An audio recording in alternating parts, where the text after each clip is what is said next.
Salut, bienvenue aux ateliers Next Michel. Moi c'est Nolok.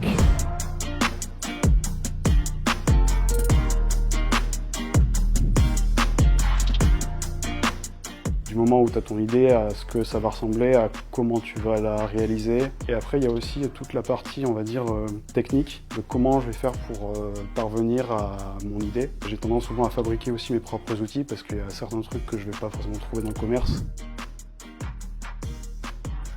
Alors, j'ai pas vraiment de support de prédilection. Mes écritures, en fait, elles ont déjà un imaginaire, elles racontent quelque chose à travers la manière dont je vais les peindre et surtout le support que je vais choisir. Et c'est là que ça va donner tout le sens, en fait. Du coup, dans la rue, je travaille sur différents éléments. Utiliser les murs qui sont décrépits pour pouvoir venir incruster mes symboles derrière. Ça donne aussi cette impression que ces symboles, ils sont là depuis longtemps, qu'ils étaient là avant que le crépi soit mis.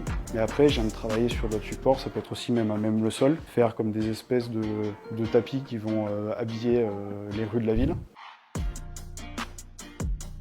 Elles n'ont pas de signification verbale, on ne peut pas les traduire. Je vois ça un peu comme une espèce de langage universel graphique, parce que c'est une écriture qui s'inspire de plein d'anciennes écritures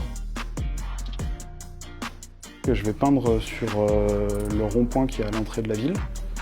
Donc ça va être sur tout le pourtour du rond-point, sur une bande qui doit faire à peu près 2,50 mètres, 3 mètres. Je voulais pas un truc qui soit trop complexe, parce qu'on est sur un rond-point, c'est des automobilistes qui passent autour.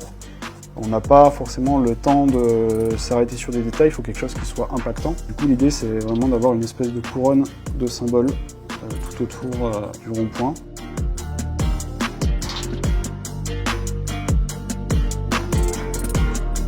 Du coup, je vous donne rendez-vous le 25 pour la journée du Festival 34 Degrés.